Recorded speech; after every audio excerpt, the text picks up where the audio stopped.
Hi hello welcome to our YouTube channel. ఈరోజు special ఏంటంటే కైమా curry వండాను. అది ఎలా వండాను అనేది ఈ వీడియోలో మీరు చూసేయండి. ఫస్ట్ టైం నా ఛానల్ కనుక మీరు చూసినట్లయితే నా ఛానల్ని సబ్స్క్రైబ్ చేసుకుని ఒక లైక్ ఇవ్వండి. మీ లైక్ నాకు చాలా యూజ్ అవుతుంది ఇంకా మంచి మంచి వీడియోస్ చేయడానికి.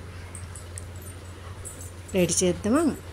ఫస్ట్ వచ్చేసి ఒక బాండీ పెట్టుకున్నాను. 2 ఉల్లిపాయలు కట్ చేసుకున్న ఉల్లిపాయని నూనెలో వేసుకుని బాగా వేయించుకోవాలి, బాగా మగ్గనివ్వాలి.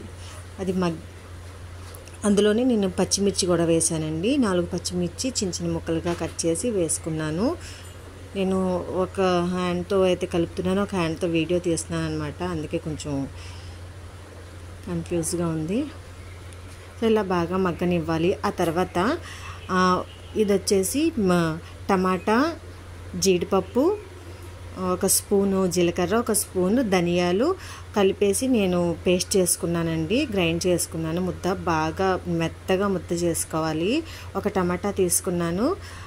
2 స్పూన్లు జీడిపప్పు నూక అంటే కిరాణా షాప్లో దొరుకుతుంది, అది తీసుకోండి. జీడిపప్పులు ఉంటే జీడిపప్పులు వేసుకున్నా పర్వాలేదు, మీ ఇష్టం అనమాట. అది దాని ప్లేస్లో మీరు ఏమంటారు గసగసాలు కూడా వేసుకోవచ్చు. నేను గసగసాలు వేయకుండా జీడిపప్పు నూక ఉందనేసి జీడిపప్పు నూక వేసాను.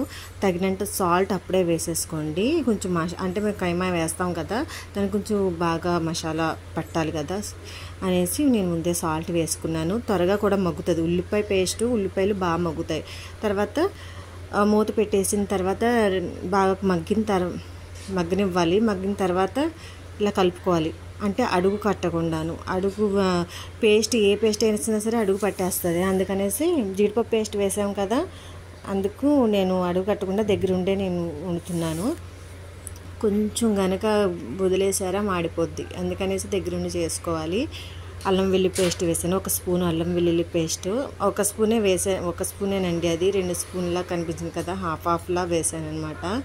1 స్పూన్ అల్లం వెల్లుల్లి పేస్ట్ వేసి మళ్ళీ కలుపుకోవాలి. బాగా కలపాలి. కలిపిన తర్వాత మూత పెట్టుకోవాలి. మూత పెట్టిన 2 నిమిషాల తర్వాత మళ్ళీ తీసి అందులో కైమా యాడ్ చేసుకోవాలన్నమాట. చూడండి బాగా అడుగు పడుతుంది. నేను ఎలా కలుపుతున్నానో అలా దగ్గరుండి కలుపుకుంటూ పోవాలన్నమాట. ఇందులో నీళ్ళు వేయకుండా వండాను నేను, అస్సలు నీళ్ళు వేయలేదండి. బాగా కడిగి పెట్టుకున్న కైమా అది చూసారు, అందులోనే నీళ్ళు వచ్చేస్తుంది. ఎంత కడిగినా సరే కైమాలోనే నీరు అలా వచ్చేస్తుందంట, అదే ఊరుతూ ఉంటుంది. ఇది కూడా బాగా కలిపేసుకోవాలి. బాగా మసాలా పట్టాలి, పచ్చివాసన అంతా పోయేంత. అప్పుడే పసుపు కారం అప్పుడే వేయకూడదు. ఆ మసాలా అంతా మన అల్లం వెల్లుల్లి పేస్ట్ అది వేసాం కదా, ఆ మసాలా అంతా కైమాకు పట్టాలి. బాగా కైమా అంతా అబ్జర్వ్ చేసుకోవాలన్నమాట, ఉప్పు మసాలా అన్నీ. ఆ తర్వాతే మనం పసుపు కారం వేసుకోవాలి. నేనైతే ఇలానే వండుతానండి, మరి మీరు ఎలా వండుతారో నాకు తెలియదు. ఒకసారి ఇలా ట్రై చేసి చూడండి, చాలా టేస్ట్గా ఉంటుంది, గ్రేవీగా ఉంటుంది, పిల్లలకు బాగా నచ్చుతుంది. కొంచెం కారం తక్కువగా వేసుకోండి. పచ్చిమిర్చి వేయడం వల్ల నేను కారం తక్కువగానే వేసాను. మీరు కూడా కొంచెం కారం తక్కువగా వేసుకుంటే పిల్లలు బాగా తినడానికి ఇష్టపడతారు, కారం ఉంటే తినరు కదా. చూసారా వాటర్ దానికి అదే ఊరింది. చూసారా, నేను అసలు నిజంగా వాటర్ వేయలేదండి, అది కైమాలో వాటరే, దాంతోనే ఇంకా వండేస్తాను వాటర్ వేయకుండా. దగ్గరికి ఇంకా మగ్గాలి, అలా కలుపుకుంటూ ఉండాలన్నమాట. కలపకపోతే అది కింద మాడిపోద్ది. పేస్ట్ వేయడం వల్ల జీడిపప్పు పేస్టు, గసగసాల పేస్ట్ అలాంటివి ఏమైనా వేస్తే మాత్రం దగ్గరుండి కలుపుకోవాలి, ఏ కూర అయినా సరే. అలా కనుక చేయకపోతే మాడిపోద్ది. చిటికెడు పసుపు వేసుకున్నాను, రుచికి తగ్గట్టు. ఆల్రెడీ నేను సాల్ట్ వేసాను కదా, ముందు స్టార్టింగ్లోనే వేసాను. కారం మనకి ఎంత కావాలంటే అది, స్పైసీగా కావాలంటే స్పైసీగా కొంచెం ఎక్కువ వేసుకోండి. నేను పిల్లల కోసం వండుతున్నాను కాబట్టి నేను ఇలాగే వేసాను, తక్కువ వేసాను. పచ్చిమిర్చి ఆల్రెడీ వేసాను కాబట్టి అంత ఘాటు ఉండవు పచ్చిమిర్చి మావి. నేను తెచ్చిన పచ్చిమిర్చి అయితే అంత ఘాటు ఉండవు, అందుకనేసి తక్కువ వేసాను. కారం కూడా అంత ఘాటు ఉండదు మాది. ఇలా కలుపుకుంటూ మూత పెట్టేసుకోవాలి. అది లో ఫ్లేమ్లో పెట్టుకొని మగ్గనివ్వాలి బాగా.